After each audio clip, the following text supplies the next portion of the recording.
सो statistics का last chapter अपन देखते हैं, कोरिलेशन। कोरिलेशन का बेसिक मतलब क्या होता है?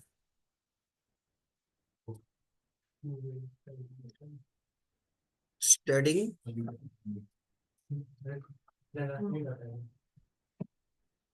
द रिलेशनशिप बिटवीन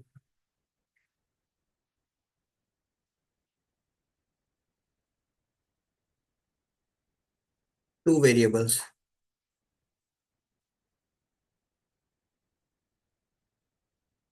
ठीक है, बेसिकली कंपैरिजन कर लो या रिलेशनशिप निकाल लो दो वेरिएबल्स के बीच का, उसी को हम लोग क्या बोलते हैं? कोरिलेशन।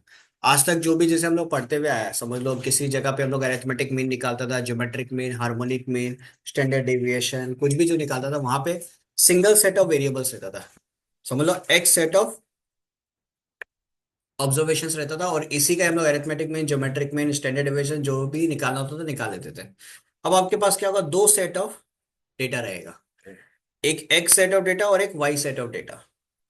एक्स का वैल्यू जो निकालेगा और वाई का जो वैल्यू निकालेगा, फिर आपको इन दोनों को कंपेयर करना पड़ेगा। तो इनको जो हम लोग कंपेयर करते हैं, उसी रिलेशन को हम लोग क्या बोलते हैं? Core relation. क्या बोलते हैं उसको? Core relation. ठीक है, तो कोर रिलेशन पढ़ने के लिए इसका मेथड्स को जानने का कोशिश करते हैं कि क्या क्या मेथड से अपन कोर रिलेशन को पढ़ सकते हैं, क्या क्या मेथड इसका हो सकता है। ठीक है, कुछ स्टार्टिंग का थोड़ा सा थ्योरेटिकल पार्ट है आपका, पहला एक आध पेज में वो थ्योरेटिकल पार्ट आप पढ़ लेना। ठीक है, खाली अपन स्टार्ट करेंगे अभी studying correlation, methods of studying correlation. ठीक है, उसी के अंदर पॉजिटिव नेगेटिव कोरिलेशन भी आ जाएगा। मेथड्स ऑफ स्टडिंग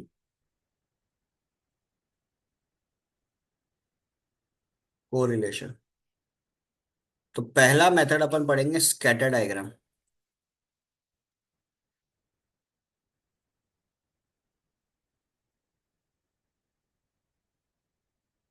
ठीक है, पहला मेथड अपन पढ़ेंगे स्कैटर डायग्राम। स्कैटर डायग्राम से पहले अपन एक चीज जानते हैं, पॉजिटिव कोरिलेशन क्या होता है और नेगेटिव कोरिलेशन क्या होता है। ठीक है, पॉजिटिव कोरिलेशन। पॉजिटिव कोरिलेशन का मतलब क्या हो गया कि भाई सोचो आपके पास दो वेरिएबल्स हैं। ठीक है, एक एक्स सेट ऑफ वेरिएबल्स है और एक वाई सेट ऑफ वेरिएबल्स है। इन दोनों के बीच का रिलेशनशिप अपने को डिफाइन करना है। अब मान लो एक्स सेट ऑफ वेरिएबल्स आपका इंक्रीज हो रहा है, एक्स के इंक्रीज होने पे वाई भी अगर इंक्रीज होता है, उसको अपन क्या बोल सकते हैं? Positive correlation. या सोचो एक्स डिक्रीज हो रहा है, एक्स के डिक्रीज होने पे अगर वाई भी डिक्रीज हो रहा है, उसको क्या बोल सकते हैं? Positive correlation. ये दोनों का दोनों क्या है? Positive correlation. मतलब आप ऐसे बोलते हो डायरेक्टली प्रोपोर्शनल, कि एक जो काम कर रहा है दूसरा भी अल्टीमेटली वही काम करेगा। ठीक है, नेगेटिव कोरिलेशन किसको बोलते हैं?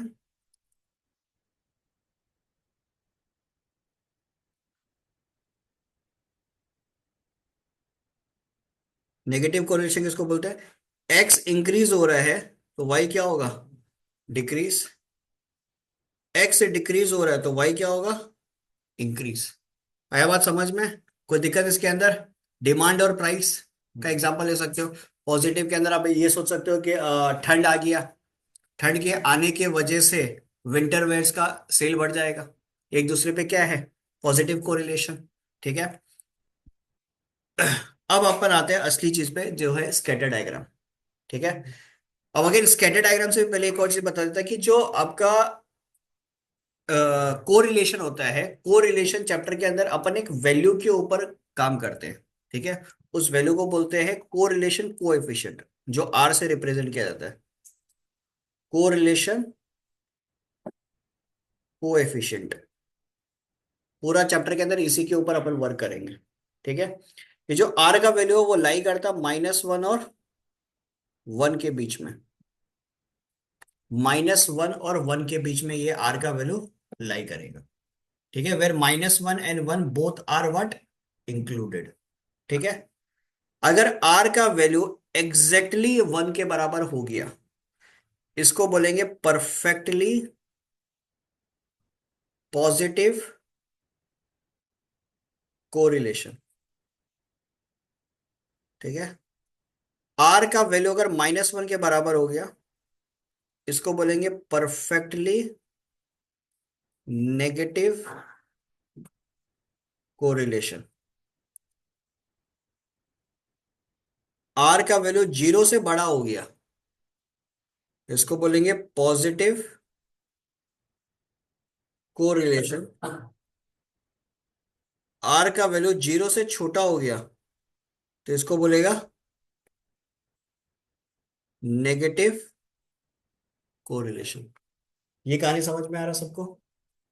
क्लियर है? अब इसी के रेस्पेक्ट में, अच्छा, एक r = 0 भी लिख लो। r = 0 आ गया, तो इसको बोलेंगे जीरो कोरिलेशन। ठीक है। इसी के रेस्पेक्ट में अब अपन बनाएंगे स्कैटर डायग्राम। ठीक है।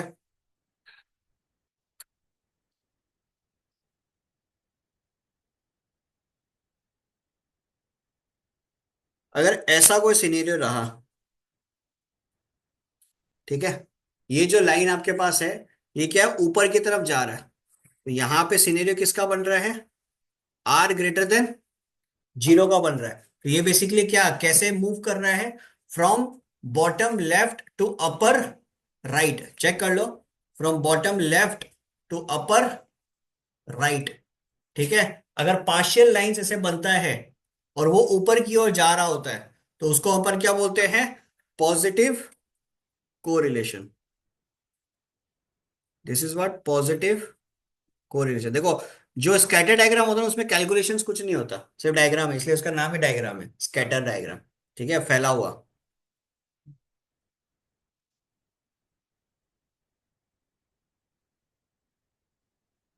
अगर ऐसा सिनेरियो बन रहा होता है, बेसिकली ये समझ लो, ये एक सॉलिड लाइन ही है। ये जो बना है ना, ये बेसिकली क्या, एक सॉलिड लाइन है जो कंप्लीट स्ट्रेट ऊपर की ओर जा रहा है। This is your r = 1। इसको क्या बोलते हैं? Perfectly positive correlation. देखो, टाइप्स ऑफ कोरिलेशन में पढ़ा होगा। टाइप्स ऑफ कोरिलेशन में जैसे आपके पास है पॉजिटिव एंड नेगेटिव कोरिलेशन, ठीक है, linear and non linear correlation. ऐसा सिचुएशन है ना आपके पास। Types of correlation first page में देख लेना। ठीक है, तो पॉजिटिव नेगेटिव तो आपको बता दिया। लीनियर नॉन लीनियर क्या है? लीनियर नॉन लीनियर यही है, ये जो स्ट्रेट लाइन ऊपर की ओर जा रहा है ये लीनियर है, ये वो टेढ़ा मेढ़ा करके जा रहा है ये क्या है? Non linear. ठीक है।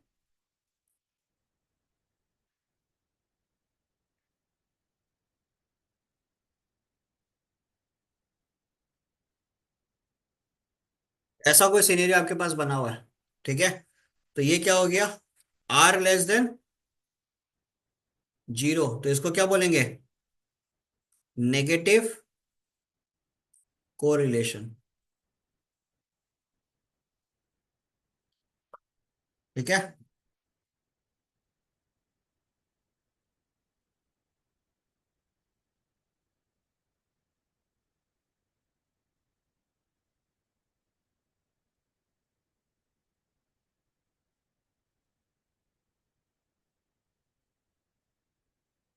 ऐसा सिनेरियो कुछ आपके पास आ रहा है, एकदम सॉलिड जैसा लाइन है, हम बनाया डॉटेड है, बट एक्चुअल में आपका बनता पूरा सॉलिड लाइन है। ठीक है, आपको बिकॉज आपका बुक में वैसे ही दिया हुआ है, बट एक्चुअल में पूरा का पूरा सॉलिड लाइन ही होता है। ठीक है ना? मतलब इसको अगर कंप्यूटर वाइज में देखिएगा तो सॉलिड लाइन बनेगा। ठीक है। तो ये हो गया परफेक्टली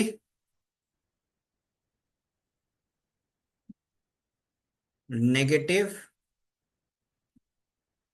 कोरिलेशन। तो एग्जाम में 1 मार्कर में आपको इस तरीके से पूछ सकता है कि आपके पास एक समझ लो एक स्ट्रेट लाइन है जो अपर लेफ्ट से बॉटम राइट की ओर ट्रेवल कर रहा है, ऐसे बोलेगा। जो आपका अपर लेफ्ट से बॉटम राइट की ओर ट्रेवल कर रहा है और कंप्लीटली एक स्ट्रेट लाइन है, या हम बोल सकते हैं एक सॉलिड लाइन है, तो आपका आंसर क्या होगा? वो कौन सा स्कैटर डायग्राम हुआ? Perfectly negative correlation, that is r = 1। या अगर ऐसे बोलेगा कि कोई एक पर्टिकुलर लाइन है जो अपर लेफ्ट से बॉटम राइट की ओर ट्रेवल कर रहा है, सॉलिड या स्ट्रेट लाइन मेंशन नहीं किया है, तब उसका आंसर क्या होगा? Negative correlation. ये 1 मार्कर में आपका आ सकता है। सीए फाउंडेशन में one of the basic question है ये। ठीक है। फिलहाल अपन बोर्ड्स का बात करते हैं।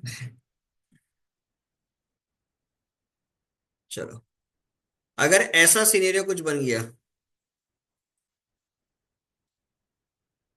यूनिफॉर्मली डिस्ट्रीब्यूटेड है, ठीक है, इसको बोलते हैं आर इक्वल टू जीरो। इसका नाम हो गया जीरो कोरिलेशन। ठीक है, तो ये सारा कहानी था आपका किसका, स्कैटर डायग्राम का। स्कैटर डायग्राम यहाँ पे हुआ समाप्त। तो आप एक्सिस बना दो, आप ऐसे लिख दो, ये एक्स एक्सिस है, ये वाई है,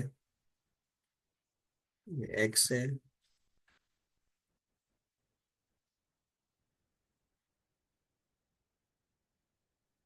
आपको एक मार्कर में एग्जांपल वाइज भी आपको पूछा जा सकता है, ठीक है ना। कोई सिचुएशन आपको ऐसा पूछ लिया कि इंडिया में बहुत ज्यादा ठंड है और अमेरिका में जूता बिक रहा है,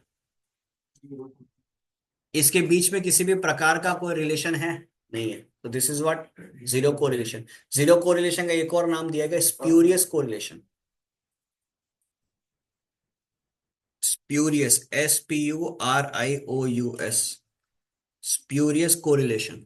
ठीक है, स्प्यूरियस का एक्चुअल मतलब होता है नॉनसेंस, नॉनसेंस कोरिलेशन। तो वैसा बात है, इंडिया में ठंड पड़ रहा है, अमेरिका में जूता बिक रहा है, कोई कनेक्शन है, नहीं है।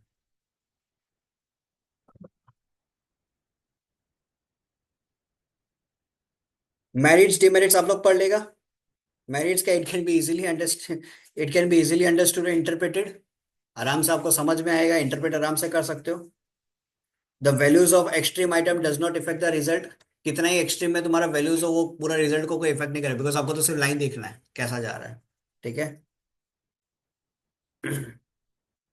और डिमेरिट्स क्या है, कि ये जो मेथड है, ये सिर्फ कोरिलेशन का अप्रोक्सीमेशन रिजल्ट दे सकता है, एग्जैक्ट रिजल्ट नहीं दे सकता। सिर्फ बता सकता है कि आर ग्रेटर देन जीरो हो सकता है, आर लेस देन जीरो हो सकता है, बट कैलकुलेट करके आपको नहीं दे सकता है। तो ये एक तरीके का क्या हो गया, डिमेरिट हो गया। ठीक है। नेक्स्ट मेथड आपके पास आता है जो एक्चुअल में सबसे इंपॉर्टेंट है कैलकुलेशन वाइज। ठीक है, कार्ल पियर्सन, पूरा नाम तो ये लोग भी नहीं लिखा है, पूरा नाम है कार्ल पियर्सन प्रोडक्ट मूवमेंट को रिलेशन को एफिशिएंट। ये लोग खाली इतना तक लिखा है, कार्ल पियर्सन को एफिशिएंट ऑफ को रिलेशन। जिला है रे।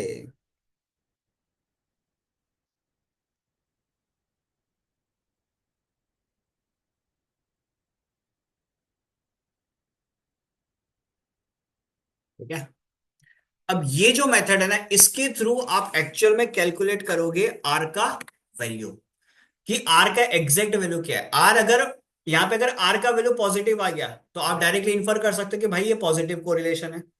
आर का वैल्यू नेगेटिव आ गया तो आप इन्फर कर सकते हो कि भाई आर का वैल्यू नेगेटिव है, तो ये नेगेटिव कोरिलेशन है। एग्जैक्टली वन के बराबर आ गया तो आप बोल सकते हो परफेक्टली पॉजिटिव है। एग्जैक्टली -1 के बराबर आ गया तो आप बोल सकते हो परफेक्टली नेगेटिव कोरिलेशन है। मतलब यहां से बेसिकली आप एग्जैक्ट कैलकुलेशन कर सकते हो। अब वो कैलकुलेशन करने के लिए आपको किस चीज का जरूरत पड़ेगा, एक सुंदर सा फॉर्मूला का जरूरत पड़ेगा। तो सुंदर सा फॉर्मूला लिखो, R is equal to summation of X Y divided by N, capital N, into standard deviation of X, standard deviation of Y. ये फॉर्मूला आपको याद रखना है, बट जब कैलकुलेशन करोगे तो ये फॉर्मूला यूज नहीं करना। ठीक है, ये फॉर्मूला बस आपको याद रखना जरूरी है, बिकॉज ये मेन फॉर्मूला है। ठीक है, यूज करना है आपको ये, R is equal to summation of X Y divided by root over summation of X square summation of Y square.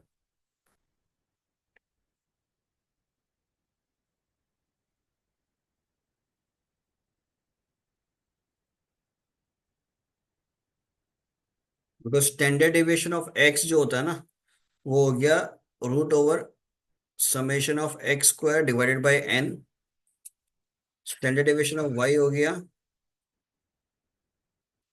तो इन दोनों को यहां पे अगर मल्टीप्लाई करेगा तो एट द एंड रिजल्ट आपका क्या आएगा, यही आएगा। ठीक है।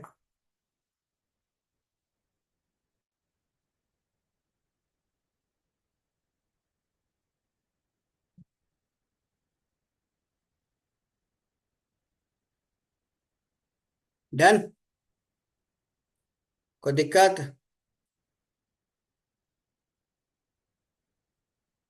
आगे बढ़े। ठीक है। अब बात एक चीज है तो यहाँ पे हुआ नहीं है कहानी। गलती से ये जो एक्स वाई दिया हुआ है इसको आप वेरिएबल्स मत समझ, जो एक्स सेट ऑफ ऑब्जर्वेशन दिया रहेगा, वाई सेट ऑफ ऑब्जर्वेशन दिया रहेगा, वो मत समझ लेना। अब हम बताता है कि ये जो एक्स और वाई है ये है क्या। ठीक है, बिकॉज आपको इनको भी निकालना पड़ेगा। ये जो एक्स है ये होता है कैपिटल एक्स माइनस एक्स बार, और वाई जो होता है वो होता है कैपिटल वाई माइनस वाई बार। आया बात समझ में? This is your original form. मतलब अब ये समझो कि जो क्वेश्चन आपके पास अवेलेबल होगा, जो क्वेश्चन आपको दिया हुआ रहेगा, उसमें आपको ये वाला जो एक्स और ये वाला जो वाई है, ये सेट ऑफ ऑब्जर्वेशंस आपको मिल जाएगा। बात समझ में आ रहा है या नहीं आ रहा है? ये वाला जो एक्स है और ये वाला वाई आपको मिल जाएगा, और आपको आर का वैल्यू निकालना पड़ेगा। तो सिंपल है, पहले आप क्या करोगे, एक्स बार निकालोगे, फिर आप क्या करोगे, वाई बार निकालोगे। समझ में आ रहा है? एक्स बार और वाई बार एक बार आपके हाथ में आ गया, फिर आप सोचोगे कि स्मॉल एक्स कैसे निकालेंगे। स्मॉल एक्स कैसे निकालना, कैपिटल एक्स माइनस एक्स बार। मतलब जो भी ऑब्जर्वेशन रहेगा उसको मीन से डिवाइड करते चलो। डेविएशन आपको सबको पता है, बस वही यूज करना है। एक क्वेश्चन करके देखते हैं, क्लियर हो जाएगा। देखो, आप लोग का बुक का है एग्जाम्पल 1। ठीक है, यहाँ पे एक्स दिया हुआ है 1 2 3 4 5 6 7। वाई दिया हुआ है 3 5 6 8 10 11 13। ठीक है। अब आपको आर का वैल्यू कैलकुलेट करना है। तो पहले कॉलम देखो, एक चीज याद रखना, जो आप टेबल बनाओगे सारा कहानी उसी के ऊपर है। टेबल अच्छे से बनाओ, टेबल ऐसा बनाओ कि भाई रिक्वायरमेंट क्या क्या चीज का सारा उस पर उतार दो पहले तो। ठीक है। जैसे मैंने एक्स लिखा, एक्स जब मैं लिख रहा हूं तो एक्स के नीचे सारी वैल्यूज लिख दो। 1 2 3 4 5 6 7 8। ठीक है। अब एक्स से रिलेटेड पहले डेटा लिख दो। एक्स से, हाँ क्या बोल रहा है, ओ अच्छा सॉरी।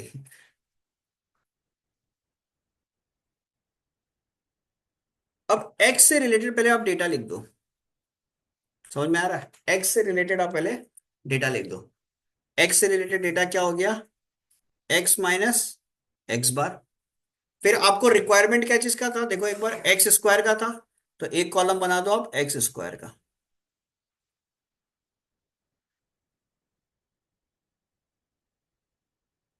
बोलो यहां तक कहानी समझ में आ रहा है? फिर आप वाई का डेटा लिख दो। 3 5 6 8 10 11 13। ठीक है। तो स्मॉल वाई क्या हो जाएगा, वाई माइनस वाई बार। फिर आपको चाहिएगा वाई स्क्वायर। फिर एक कॉलम बनाओ आप समेशन ऑफ एक्स वाई का। ठीक है। इतना कॉलम का रिक्वायरमेंट होगा, चेक कर लो। तो अब अपन कैलकुलेट क्या करेंगे, पहले एक्स बार। एक्स बार का वैल्यू क्या होगा, 1 + 2 + 3 + 4 + 7। इसका वैल्यू कितना आएगा, X bar is equal to, add कर लेते, 1 + 2 + 3 4 5 6 7 डिवाइडेड बाई 7। कितना आएगा टोटल, इनको ऐड करेगा, 5 + 4 9, ये होगा 28। 28 ही आएगा ना। 28 divided by 7 is how much, 4। Y बार कितना आएगा, 3 + 5 + 6 + 8 + 10 + 11 + 13 डिवाइडेड बाई 7। कितना आ रहा है ये, टोटल कितना आ रहा है ये, ऐड करेगा तो 56। तो 56/7 इज हाउ मच, 8। क्लियर? तो अब ये स्मॉल एक्स निकालने का कोशिश करो। क्या हो गया बेसिकली, एक्स माइनस 4 हो रही है ना, और y माइनस 8। तो x माइनस 4 क्या हो जाएगा, 1 में से 4 गया, -3। भाई यहां से माइनस करना, ठीक है ना, ये वाला पोर्शन से। 1 में से 4 गया 3, 2 में से 4 गया -2, 3 में से 4 गया -1, 4 में से 4 गया 0, 5 से 4 गया 1, 6 से 4 गया 2, 7 से 4 गया 3।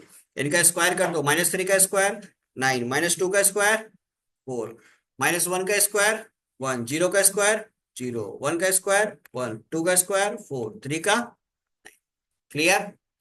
अब इस पे आ जाओ। 3 में से 8 गया -5, 5 में से 8 गया -3, 6 में से 8 गया -2, 8 में से 8 गया 0, 10 में से 8 गया 2, 11 से 8 गया 3, 13 से 8 गया 5। क्लियर? -5 का स्क्वायर 25, -3 का स्क्वायर 9, -2 का स्क्वायर 4, 0, 4, 9, 25। खत्म। अब x इंटू वाई ये करना है। तो -5 इंटू -3 कितना हो जाएगा, 15। फिर -3 इंटू -2 कितना हो जाएगा, 6। -2 इंटू -1 2, 0 इंटू 0 0, 2 इंटू 1 2, फिर उसके बाद 3 into 2 6, 5 into 3 15। Clear? Summation of X square बताओ मेरे को, समेशन ऑफ वाई स्क्वायर बताओ मेरे को, समेशन ऑफ एक्स वाई बताओ मेरे को। समेशन ऑफ एक्स स्क्वायर का वैल्यू कितना आ रहा है, 28। समेशन ऑफ वाई स्क्वायर का वैल्यू 76, एक्स वाई का 46। ठीक है, अब खाली पुट करना है आपको। फॉर्मूला क्या था, R is equal to summation of X Y divided bye,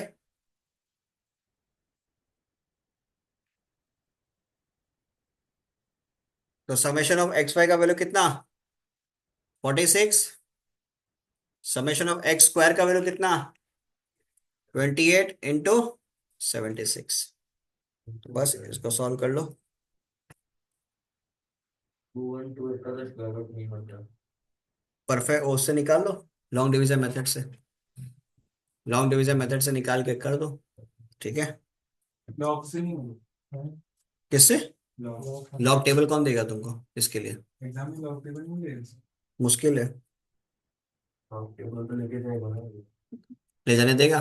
बाकी चैप्टर के तो लेके जाएगा हैं? सॉल्व करेगा तो ये आएगा वैल्यू।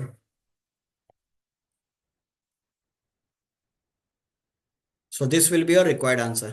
कोई दिक्कत इसमें? तो डेटा रिलेटेड क्वेश्चंस इसमें आया तो कैसे करोगे, समझ में आ रहा है? ये एक तरीका हुआ। अब इसके बाद में एक और तरीका इसके अंदर आता है जिसको हम लोग बोलते हैं अज्यूमिंग मेथड। ठीक है ना, इसी के अंदर एक और मेथड आएगा, अज्यूमिंग मेथड। देखो, कार्ल पियर्सन का फॉर्मूला देखो, when assumed mean is taken.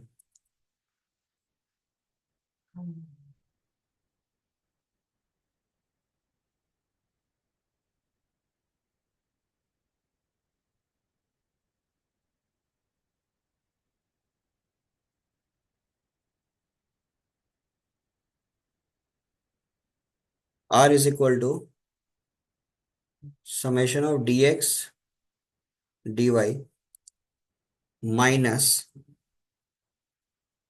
Summation of D X into summation of D Y divided by capital N, square root of summation of D X square minus summation of D X का whole square divided by N, summation of D Y square minus summation of D Y का whole square divided by capital N. ठीक है, सुंदर है ना formula. Deviation of X क्या होगा, capital X minus A. Deviation of Y क्या होगा, कैपिटल वाई माइनस बी। मतलब ए और बी क्या है, अज्यूम्ड मीन। ए और बी दोनों क्या है, अज्यूम मीन। ठीक है, तो ये वो फॉर्मूला है जब अज्यूम मीन को आप कंसिडर करते हो। अब एक फॉर्मूला और देखो, सिंगल फॉर्मूला, मतलब जहां पे कुछ भी चीज आप कंसिडर नहीं करते, सबसे मेन फॉर्मूला बोल सकते हैं कोरिलेशन कोएफिशिएंट का, n into summation of X Y minus, यहाँ पे कैपिटल एक्स ही है, नॉट स्मॉल एक्स, ठीक है, summation of X summation of Y divided by root over n into summation of X का square minus summation of X का whole square, फिर n into summation of Y का square minus, check कर लो कोई दिक्कत इसमें किसी को। अब एक एग्जाम्पल 4 करेंगे इस फॉर्मूला से, ठीक है, ये वाला जो फॉर्मूला है ना, इसका मदद से करेंगे। तो यहाँ पे पहले आप देख लो, ठीक है ना, उसके हिसाब से कॉलम को डिजाइन करना, जरूरत क्या क्या चीज का है, क्या क्या चीज का जरूरत है, समेशन ऑफ एक्स वाई का जरूरत है, और एक्स स्क्वायर का भी जरूरत है, और वाई स्क्वायर का भी जरूरत है, ठीक है। इसका एक्स का मतलब एक्स ही है। हाँ हाँ, कैपिटल है, ये कैपिटल एक्स ही है, जो है सो है। एक्स स्क्वायर, 9 का स्क्वायर 81, 64, 25, 81, 64, 16, 36, 25, 16, 16। बोलिए ये समझ में आ रहा है। वाई स्क्वायर क्या होगा, 81, 36, 4, 64, 1, 36, 49, 25, 25, 4। क्लियर। और एक कॉलम किस चीज का जरूरत है, एक्स और वाई का। तो 9 9 जा 81, 8 6 जा 48, 5 2 जा 10, 8 9 जा 72, 6 6 4 जा 24, 7 6 जा 42, 5 5 जा 25, 5 4 जा 20, 4 2 जा 8। डन, कॉलम सारा बन गया। अब सबको सम करना है। ये सिक्स का स्क्वायर गलत लिखा है एक्स फर्स्ट टाइम जब सिक्स आया 64 यहाँ पे ये 61 के नीचे नहीं उसके ऊपर वाला सिक्स वो ये 64 हाँ अच्छा, थैंक यू, 36। अभी ठीक है। समेशन ऑफ एक्स स्क्वायर बताओ आप लोग, समेशन ऑफ वाई स्क्वायर बताओ, समेशन ऑफ एक्स वाई बताओ, फटाफट कैलकुलेट करो। समेशन ऑफ एक्स स्क्वायर कितना आ रहा है, 390 396। समेशन ऑफ वाई स्क्वायर, अच्छा समेशन ऑफ एक्स और वाई पे चाहिएगा, summation of X summation of Y, summation of X तो हो जाएगा 60, वाई हो जाएगा 9 से 15, 51। समेशन ऑफ वाई स्क्वायर कितना आ रहा है, 325 325। Next summation of X Y देख लो, 81, 48, 10, 72, 6, 24, 42, 25, 28। बताओ, 336 300। 33 फॉर्मूला क्या बनता था इसका, n into summation of X Y minus summation of X summation of Y divided by root over n into summation of X square minus summation of X का whole square n into summation of Y square minus summation of Y का whole square. n कितना है, total number of observations कितना है, 1 2 3 4 5 6 7 8 9 10। तो n का value हो गया 10। Summation of X Y 336 minus summation of X 60, summation of Y 51 divided by root over 10 into summation of X square 396, summation of X का whole square मतलब 60 का whole square, 10 into summation of Y का square, summation of Y का square 325 minus minus summation of Y का whole square that is 51 का whole square. तो ये कितना हो जाएगा, 3360 माइनस 60 × 51, 51 × 6, 5 6 30 60 डिवाइडेड बाय √ओवर 3960। 60 का स्क्वायर कितना होता है, 3600। फिर 3250 माइनस 51 का स्क्वायर कितना होगा, 2601। तो 3360 में से 3060 गया है तो 300 हो गया टोटल, डिवाइडेड बाय 3960 में से 3600 गया, कितना हो गया, √360। और ये 3250 में से 2601 गया, कितना हो गया, 649। ठीक है, तो इसको तो ऐसे भी कर सकता है, 336 × √10, तो इसका तो क्या, 6 √10, 649। तो ये हो गया 550। तो 50 डिवाइडेड बाई √64।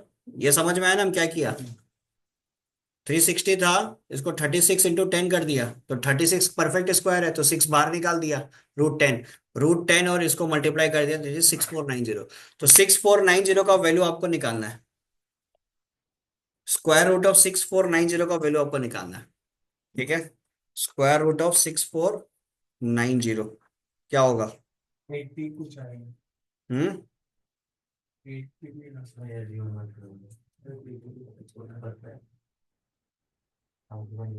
80.56, 80.56 मैंने कैलकुलेटर यूज किया, आप लोग मत करना भाई, कम सिखाया हुआ है ऑलरेडी, लॉन्ग डिवीजन उससे करना। और इसमें याद रखना, इसमें जो आप आंसर छोड़ोगे ना, आंसर डेसिमल में छोड़ना है, फ्रैक्शन में मत छोड़ देना, बिकॉज यहाँ पे आर का वैल्यू मैटर करता है। आर का वैल्यू <<1 > 1 इस मैटर करेगा। अब ये जो वैल्यू आई है पॉजिटिव आया है, पॉजिटिव आया, इसका मतलब रिलेशन कैसा है, पॉजिटिव कोरिलेशन। कोई दिक्कत इसके अंदर, चेक कर लो एक बार, क्लियर है सबका।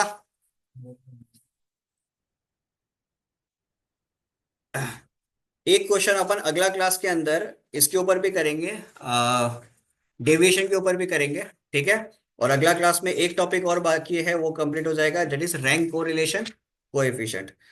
एक्सरसाइज से आपके लिए होमवर्क रहेगा क्वेश्चन नंबर 14, 15, 16। ये 3 क्वेश्चन आपके लिए होमवर्क रहेगा एक्सरसाइज से। ठीक है, बिकॉज डेटा रिलेटेड क्वेश्चन है, सेम सिनेरियो रहेगा, खाली कैलकुलेशंस करना है, बाकी तरीका आपने सीख लिया।